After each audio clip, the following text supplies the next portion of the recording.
بسم اللہ الرحمن الرحیم الحمد للہ رب العالمین الرحمن الرحیم مالک یوم الدین والصلاة والسلام علی اشرف الانبیاء والمرسلین وعلی آلہ واصحابہ الصادقین اما بعد فأعوذ باللہ من الشیطان الرجیم بسم اللہ الرحمن الرحیم یا ایہا الذین آمنوا لا یسخر قوم من قوم عسى ان یکونوا خیرا منہم ولا نساء من نساء عسى ان یکن خیرا منہن ولا تلمزوا انفسکم ولا تنابزوا بالالقاب بئس الاسم الفسوق بعد الایمان ومن لم يتب فأولئك هم الظالمون صدق اللہ العظیم۔ یہ جو نوجوان ساتھی ہے سامنے آ جائے تو اچھا رہے گا۔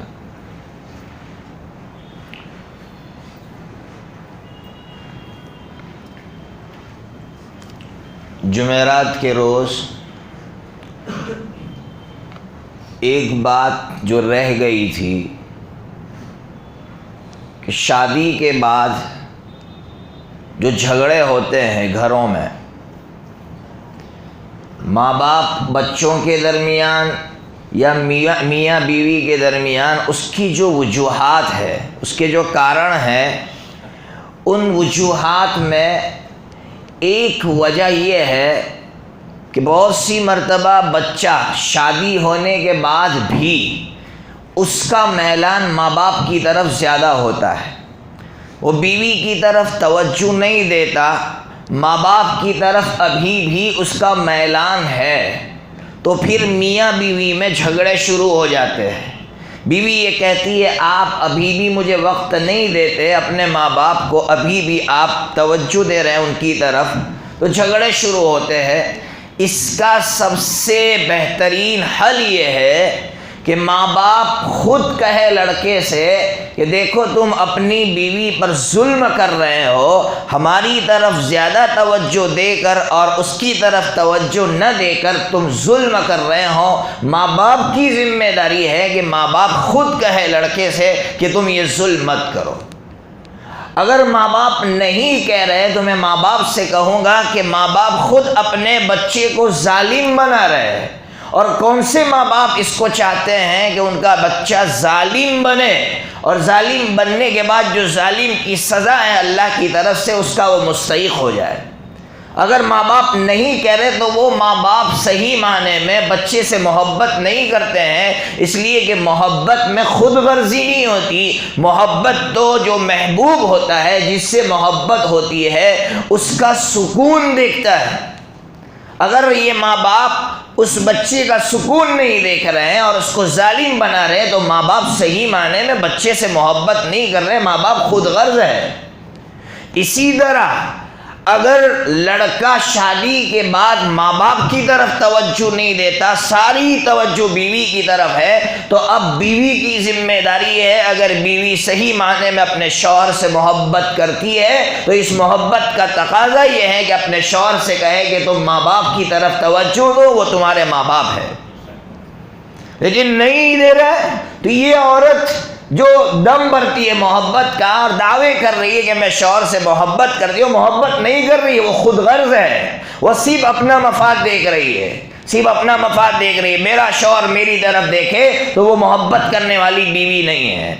اسی لیے جھگڑے کا حل صرف یہی ہے کہ ہر ایک اپنا حق چھوڑ کر دوسرے کے بارے میں بات کرے تو پھر سارے جھگڑے ختم ہو جائیں گے گھروں کے۔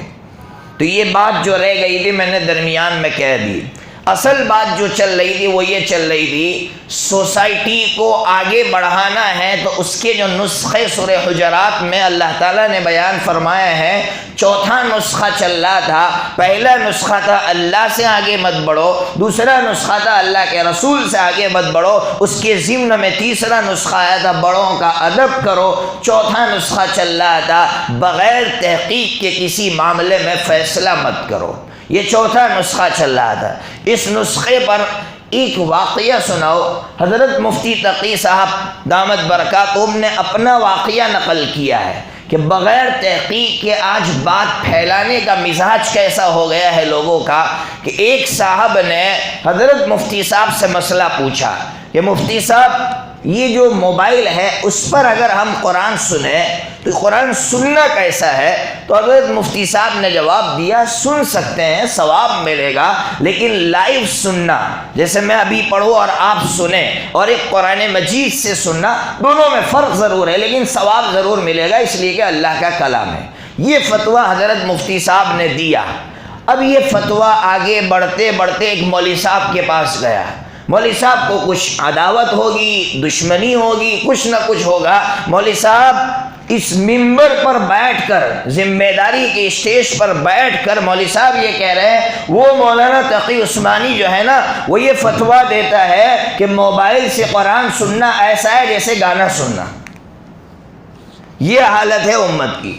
یعنی حضرت مفتی صاحب تو کہہ رہے تھے کہ موبائل سے قرآن سنیں گے تو آپ کو ثواب ملے گا، اور یہ مولوی صاحب یہاں بیٹھ کر یہ کہہ رہے ہیں کہ مفتی صاحب یہ فتویٰ دے رہے ہیں کہ قرآن جو ہے موبائل سے سننا ایسا ہے جیسے گانا سننا۔ یہ کام آج ہم میں کا ہر بندہ کر رہا ہے، جس سے دشمنی ہو بس اس کے بارے میں کچھ بھی بات ملی بڑا چڑھا کر ہم پھیلاتے ہیں آگے۔ شاید ہم یہ سمجھتے ہیں کہ ہم اس کو دنیا میں رسوا کر کے گرا دیں گے اور گرانے کے بعد ہم اپنا مقام بنا دیں گے۔ یاد رکھنا بخاری شریف کے اندر حدیث ہے، عجیب حدیث ہے بخاری شریف میں۔ اب عجیب بات کہو، امام بخاری رحمۃ اللہ علیہ نے یہ حدیث کتاب القدر میں ذکر کی ہے، یعنی تقدیر کا چیپٹر لگایا ہے، اور تقدیر کا چیپٹر لگانے کے بعد یہ حدیث ذکر کی ہے۔ کیا حدیث ذکر کی ہے؟ کہ کوئی بھی سوتن اپنی سوتن کی طلاق کا مطالبہ نہ کرے۔ کیا مطلب؟ سوتن اگر دو بیویاں ہیں کسی کی تو وہ یہ چاہتی ہے کہ میں کچھ نہ کچھ محنت کر کے اس کو طلاق دلوا دوں، اس کو یہاں سے بھگا دو تو میں شوہر کی اکیلی بیوی رہ جاؤں گی،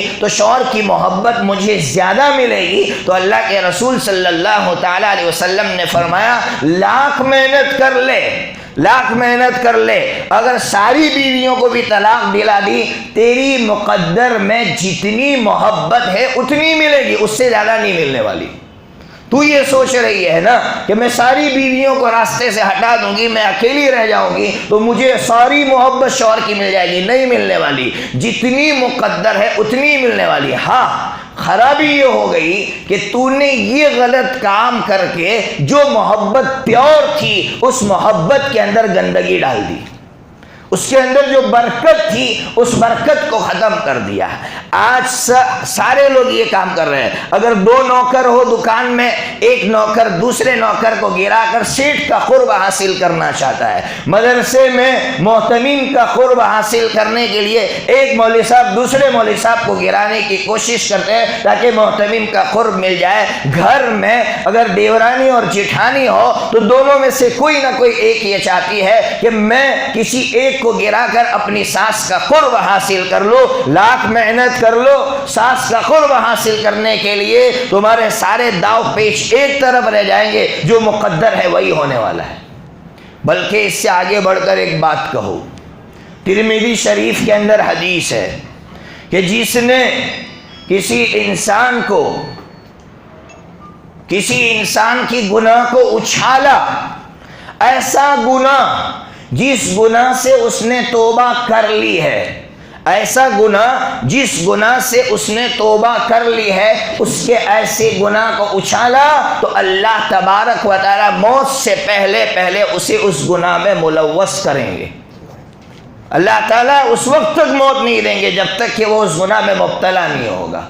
تو اس سے آگے بڑھ کر آپ سمجھیے کہ اس نے تو گناہ کیا اور توبہ کر لی ہے اور آپ اس کے گناہ کو اچھال لیں، تو یہ حالت ہے جس نے گناہ کیا ہی نہیں اور آپ اس کی طرف منسوخ کر کے یہ گناہ اچھال لیں، اور آپ کہہ رہے اس نے یہ کیا، دیورانی نے یہ کیا، جیٹھانی نے یہ کیا، فلاں نوکر صاحب نے یہ کیا، فلاں صاحب نے یہ کیا، جبکہ اس نے بیچارے نے کچھ نہیں کیا، اور آپ اس کو گرانے کے لیے کام کر رہے۔ قسم خدا پاک کی آپ خود اس گناہ میں مبتلا ہوں گے، اس سے پہلے نہیں مریں گے۔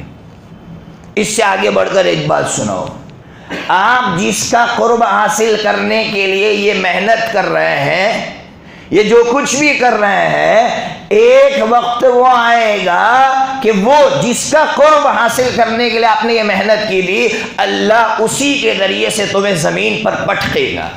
اس کی ایک مثال دیتا ہوں تاریخ کی روشنی میں۔ حضرت سیدنا حسین رضی اللہ تعالیٰ عنہ، آپ جانتے ہیں حضرت سیدنا حسین رضی اللہ تعالیٰ عنہ کا قاتل کون تھا؟ ابن زیاد کے دماغ میں یہ بات تھی کہ اگر میں حسین کو قتل کر دوں گا تو یزید کا قرب ملے گا، یزید خوش ہو جائے گا، یزید خوش ہوگا، کرسی دے گا، منصب دے گا۔ اس کے لیے ابن زیاد نے حضرت سیدنا حسین رضی اللہ تعالیٰ عنہ کو شہید کیا۔ اللہ رب العزت نے ہمیں اس میں سبق دیا، عبرت ہے ہمارے لیے کہ جب یزید کو خبر ملتی ہے کہ ابن زیاد نے حسین کو قتل کر دیا ہے، یزید اسی وقت اعلان کرتا ہے کہ ابن زیاد کو اس کرسی پر سے اتار کر پھینک دو نیچے۔ تو جس ساس کا قرب حاصل کرنے کے لیے اگر ہم دیورانی کو گرا رہے ہیں، یا محتمم کا قرب حاصل کرنے کے لیے کسی عالم کو گرا رہے ہیں، یا سیٹ کا قرب حاصل کرنے کے لیے اپنے دوست کو گرا رہے ہیں، یا کاروبار میں کمپٹیشن میں ہم اپنے پارٹنر کو گرا رہے ہیں، تو یاد رکھنا جس کی طرف آپ بڑھ رہے ہیں اللہ اسی کے ذریعے سے تمہیں تباہ کر دے گا۔ اس لیے یہ سبق ہے ہمارے لیے، یہ قرآن مجید کا پیغام ہے۔ کسی کو حقیر مت سمجھو، کسی کی طرف غلط بات منسوب مت کرو، کسی کی طرف غلط بات مت منسوب کرو، ورنہ اس کا انجام بہت خطرناک ہوتا ہے۔ بہت سی مرتبہ ایسا ہوتا ہے کہ ہم لوگ اپنے بچے کو پارسا متقی سمجھتے ہیں، میرا بچہ یعنی متقی پرہیزگار، اور کسی کا لڑکا اس نے شرارت کی مسجد میں، فوراً ہماری زبان پر آتا ہے ماں باپ نے کچھ سکھایا کہ نہیں سکھایا، کوئی تربیت کی ہے کہ نہیں کی ہے۔ ماں باپ کو فرصت ہو تو نا خود مسجد میں نہیں آتے، اور بچے آتے ہیں تو بس یہ اس طرح شور کرتے ہیں۔ اس طرح کی باتیں ہماری زبان سے نکلتی ہے، یہ در حقیقت ہم طعنہ دے رہے ہیں اس بچے کو، ہم طعنہ دے رہے ہیں۔ میں آپ کو ایک واقعہ سناؤں، رونگٹا کھڑا کر دے گا ہمارا کہ کیسا واقعہ ہے۔ حضرت مولانا الیاس صاحب بھٹکلی دامت برکاتہم نے یہ واقعہ لکھا ہے، بھٹکل کا واقعہ لکھا ہے، بھٹکل کا۔ حضرت مولانا فرماتے ہیں کہ ہمارے یہاں بھٹکل میں ایک بڑے میاں پہلی صف میں نماز پڑھتے تھے، پہلی صف میں نماز پڑھنے والے بڑے میاں، حالت اچانک ایسی ہوئی کہ بیمار ہو گئے، اور ایسے بیمار ہوئے بچوں نے ساتھ چھوڑ دیا، پیشاب کر رہے ہیں بستر پر، پاخانہ کر رہے، کوئی صاف کرنے والا نہیں ہے، کوئی خیال رکھنے والا نہیں ہے۔ مولانا فرماتے ہیں مجھے جب خبر ملی کہ ہمارے مصلی اور وہ بیمار ہے، پریشان ہے، میں عیادت کے لیے گیا۔ جب عیادت کے لیے گیا تو بڑے میاں رونے لگے، دھاڑے مار مار کر رونے لگے۔ میں نے بڑے میاں سے کہا آخر کیا ہوا؟ تو کہنے لگے مولانا دیکھو میرے بچوں نے بھی میرا ساتھ چھوڑ دیا، حالانکہ کبھی میں نے اپنے بچوں کا ساتھ نہیں چھوڑا، میں نے کبھی اپنے بچوں کے لیے کوئی کسر نہیں چھوڑی، میں نے خوب محنت کی اپنے بچوں کے لیے، لیکن معلوم نہیں میرے بچوں نے میرا ساتھ کیوں چھوڑ دیا۔ تو چونکہ مولانا جہاں دیدہ تھے، اللہ نے ان کو تجربات دیے اور قرآن اور سنت میں ان کی گہری نگاہ تھی، تو مولانا نے کہا کہ آپ کچھ سوچئے، آپ سے کوئی ایسی غلطی، پہلے تو ان کو تسلی دی، درجات بلند کرنے کے لیے اللہ نے یہ حالات دیے ہوں گے۔ بڑے میاں نے کہا نا کچھ تو ہوا ہے۔ تو کہا کیا ہوا؟ کہا تم خود سوچو۔ بڑے میاں کے دماغ میں بات نہیں آئی، مولانا چلے گئے۔ پھر دوسری مرتبہ عیادت کے لیے گئے تو اب سننا، بڑے میاں مولانا کے آتے ہی رونے لگے اور کہا مولانا میں نے بہت سوچا، مجھے ایک بات سمجھ میں آئی کہ جب میں نماز پڑھنے کے لیے آتا تھا، محلے میں بچے کھیل رہے ہوتے تھے، میں ان بچوں سے یہ کہا کرتا تھا بے شرمو نا اہلو، جتنے برے القاب ہو سکتے تھے میں سارے القاب ان کی طرف ڈالتا تھا، اور میں یہ کہتا تمہارے ماں باپ نے تمہاری کوئی تربیت نہیں ہے، تربیت نہیں کی ہے، اللہ رب العزت نے میرے ان کلمات کے نتیجے میں مجھے اس انجام تک پہنچایا ہے۔ کہاں کچھ بول رہے ہیں، کوئی پرواہ نہیں ہے، کس کو حقیر سمجھ رہے، داڑھی نہیں ہے، یا بددین ہے، زندیق ہے، یہ ہے، اور تو نے داڑھی رکھ کے تو فرشتہ ہو گیا۔ اس سے خراب نشہ کوئی نہیں ہے۔ عبادت کا نشہ سب سے خراب نشہ ہے کہ اگر ہم عبادت کرنے کے بعد اپنے آپ کو عابد سمجھ بیٹھتے ہیں، اس سے خراب نشہ اور کوئی نہیں ہے۔ حضرت مفتی تقی صاحب نے ایک واقعہ لکھا ہے، ایک نوجوان داڑھی نہیں شوٹ بوٹ میں میرے پاس آیا، میں نے پوچھا کون، تو اس نے اپنی ڈگری بتائی۔ تو مولانا فرماتے ہیں کہ پاکستان میں یکا دکا کوئی اس عہدے تک پہنچا ہوا بندہ تھا، بس یعنی کسی کے پاس یہ ڈگری نہیں تھی، تو ظاہر سی بات ہے اس کی عزت ہوگی اس ملک کے اندر، اس کی تنخواہ بھی آپ کو جتنی چاہے اتنی مل سکتی ہے۔ اس نے آ کر مسئلہ پوچھا کہ حضرت میں اس کمپنی میں کام کر رہا، وہ کمپنی میں کام کرنا میرے لیے حلال ہے یا حرام ہے؟ حضرت مفتی تقی صاحب دامت برکاتہم فرماتے ہیں میں نے چہرہ حلیہ دیکھا تو مجھے ایسا لگا کہ اس کو فتویٰ نہیں دینا چاہیے، اس لیے کہ ہر ایک کو فتویٰ بتانا بھی مناسب نہیں ہے۔ میں نے اس کو مشورہ دینا شروع کیا۔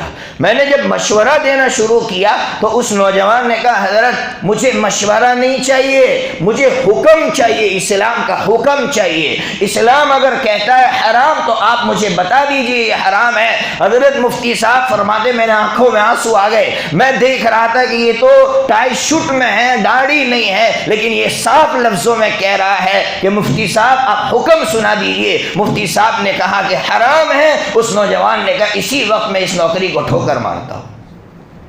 اور داڑھی والے آگے پیچھے ہو رہے ہیں۔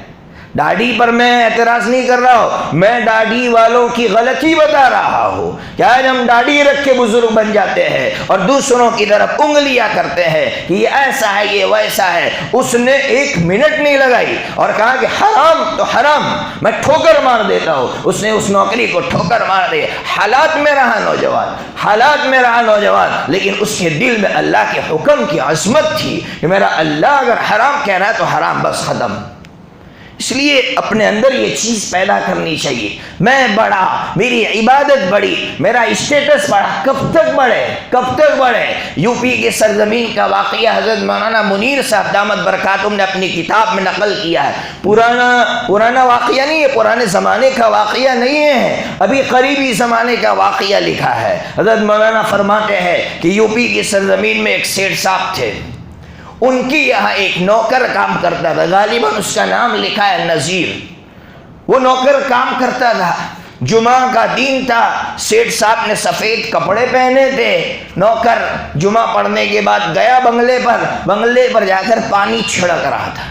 جب پانی چھڑک رہا تھا ایک چھینٹا سیٹھ صاحب کے کپڑے پر لگا، تو سیٹھ صاحب نے برا بھلا کہا۔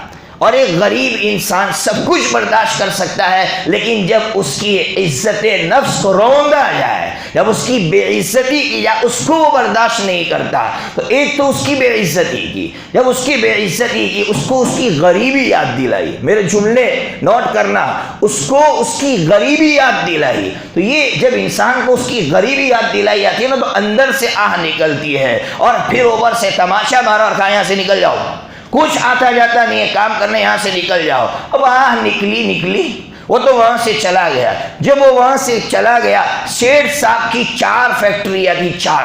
اللہ جب لینے پر آتا ہے کسی کو اس کی اوقات یاد دلاتا ہے تو کیسے یاد دلاتا ہے؟ 4 فیکٹری میں ایک ہی دن میں آگ لگی، خاکستر ہو گیا، سب راکھ ہو گیا، سب تباہ کر دیا اللہ نے۔ بینک میں پیسے دے، بچے نے اٹھائے، بچہ بھاگ گیا، سب ختم۔ 1 منٹ کے اندر اللہ نے سب ختم کر دیا۔ لیکن چونکہ اللہ والوں سے تعلق تھا، احساس جس کو کہتے ہیں، احساس ان کے اندر تھا، مجھ سے کچھ ہوا ہے، اللہ والے کی خدمت میں پہنچے، حضرت کچھ نہ کچھ مجھ سے غلطی ہوئی ہے۔ تو اللہ والے نے کہا سوچو، جب دماغ میں بات آئی میں نے اپنے نوکر کے ساتھ یہ سلوک کیا، اب نوکر کا پتہ ڈھونڈ رہے ہیں، نوکر کے پتے پر پہنچ رہے نہیں ہیں، یہاں دوسرے پتے پر جا رہے نہیں ہیں، اسی حالت میں راستے میں انتقال ہو گیا، لیکن اس بندے سے معافی نہیں مانگ سکے۔ اس لیے مت کرو، کسی غریب کو اس کی غریبی مت یاد دلاؤ۔ آج میں ماں باپ سے کہوں گا جو لڑکیوں کو جہیز دیتے ہیں، میں سچ کہتا ہوں کہ آج جب لڑکی کی شادی ہوتی ہے، جو مالدار ماں باپ ہوتے ہیں ان کے پڑوس میں غریب بچی رہتی ہے، ماں باپ ٹرک بھر بھر کے بھیج رہے ہیں، اس بچی کو اس کی غریبی یاد دلا رہے ہیں۔ ارے دینا تھا، بچی کو دینا اچھی بات ہے، دو بعد میں، لیکن کیا اسی طرح دینا ضروری ہے؟ ابھی ہمارے ایک بہت اچھے متعلق ہے، ان کی لڑکی کی شادی ہوئی، انہوں نے مجھ سے پوچھا کہ میں اپنی بچی کو دینا چاہتا ہوں، آپ مجھے شکل بتائیے، میں اس کے مطابق ترک پارٹی کے اندر جو ذمہ دار ہے انہوں نے مجھ سے کہا آپ یہاں واقعی میں ہی شادی ہوئی ہے ان کی لڑکی کی، آپ جیسا کہیں گے ویسا۔ میں نے کہا عید کا دن آئے گا نا تو عید کے دن سے ایک دن پہلے آپ کو فرنیچر بھیجنا ہو تو ڈائریکٹ دکان سے وہاں بھیج دینا، کسی کو بتا بھی نہ چلے۔ آپ کو جو کچھ بھی دینا ہو، سال میں 2 عیدیں آتی ہے یا کوئی اور خوشی کے موقع پر آپ وہ ہدیہ وہاں سے بھیج دے۔ یہ کہاں کا سسٹم ہے کہ اپنے کسی غریب کو اس کی غریبی یاد دلا رہے ہیں؟ حضرت مولانا سید اصغر میاں رحمۃ اللہ علیہ دارالعلوم دیوبند کے بہت بڑے بزرگ گزرے ہیں۔ حضرت مولانا سید محمد میاں اصغر رحمۃ اللہ علیہ کے بارے میں حضرت مفتی شفیع صاحب رحمۃ اللہ علیہ فرماتے ہیں، جو حضرت مفتی تقی صاحب کے والد محترم ہیں، فرماتے ہیں ہر سال گھر کی مرمت کرواتے۔ گھر حالانکہ کیپیبل تھے، پیسے والے تھے، نیا مکان، عمدہ مکان بنا سکتے تھے، ہر سال مرمت کروا رہے ہیں۔ ایک دن حضرت مفتی شفیع صاحب رحمۃ اللہ علیہ نے فرمایا حضرت کہ اللہ نے آپ کو نوازا ہے، آپ ہر سال یہ جھنجھٹ میں پڑتے ہیں، آپ اچھا مکان بنوا دیجئے۔ حضرت مولانا سید میاں اصغر حسین رحمۃ اللہ علیہ باہر لے آئے ان کو، کہا باہر آؤ، باہر لے آئے، کہا دیکھو یہ میرا محلہ نظر آ رہا ہے، کہا محلہ نظر آ رہا ہے، یہاں آپ کو کوئی بنگلہ نظر آ رہا ہے، کہا نہ، سارے جھوپڑے نظر آ رہے ہیں، کہ اگر میں نے پکا مکان بنایا تو ان غریبوں کو ان کی غریبی یاد آئے گی، جس کی وجہ سے میں اس کو برداشت نہیں کر سکتا ہوں کہ میرے پکے مکان کی وجہ سے کسی غریب کو اس کی غریبی یاد آئے۔ کیا کر رہے ہیں ہم لوگ؟ آج ہم لوگ، ہماری زندگیاں کہاں کہاں پہنچ چکی ہے۔ اس لیے میں آج کے سبق میں اتنا کہوں گا، ہماری ذات سے کسی کو تکلیف نہ ہو، اس کا خوب اہتمام کرو، نہ ہماری زبان سے کسی کو ہم عار دلائے اور نہ ہم اپنے عمل سے کسی کو اس کی غریبی یاد دلائے۔ اگر یاد دلا رہے تو ہم تباہ و برباد ہو جائیں گے اور ہمیں اس کا شعور بھی نہیں ہوگا کہ کیسے میں تباہ ہو گیا۔ مجھے جب واقعات سننے کو ملتے ہیں کہ ایک مال کے نشے میں چور بندہ، جب کسی نے خالی کوئی چیز گرا دی ہو تو اس پہ وہ تیش میں آ جاتا ہے، آپے سے باہر ہو جاتا ہے اور اپنے مال کا نشہ ظاہر کرتا ہے، اسے اپنی اوقات معلوم نہیں ہے شاید کہ میری اوقات کیا ہے، میرے اللہ کی نظر میں میری اوقات کیا ہے۔ اللہ اگر میری اوقات مجھے دکھانے پر آ گیا نا تو دنیا کی کوئی طاقت مجھے نہیں بچا سکتی۔ آج ہم تکلیف پہنچانے کی بہت سی شکلیں ہیں، میں شکلیں بیان کروں۔ ایک شکل تکلیف پہنچانے کی، گھر پہ کھانے کا ٹائم ہے 9:30 بجے، سب ساتھ میں بیٹھ کر کھانا کھاتے ہیں، بھائی صاحب دوستوں کے ساتھ گھومنے کے لیے چلے گئے، 9:30 بج چکے ہیں، فون کر کے خبر نہیں کر رہا ہے گھر پہ کہ میں آج وقت پر نہیں آ سکوں گا، گھوم رہا ہے، بیوی بیچاری بھوکی مر رہی ہے، بیوی انتظار میں ہے کب آئیں گے کب آئیں گے، بیوی کھانا نہیں کھاتی، یہ صاحب آتے دوستوں کے ساتھ ٹہل گئے، میں تو کھانا کھا کے آیا اور وہ بیچاری بھوکی ہے۔ اب یہ بتاؤ یہ تکلیف پہنچانا ہے یا نہیں ہے؟ ارے بولو نا بھائی، ہے نا؟ کیوں ہم اس کی طرف کیوں توجہ نہیں دیتے؟ ہم کیوں اس کو گناہ نہیں سمجھتے؟ ہم سمجھتے اس میں کون سا گناہ ہے؟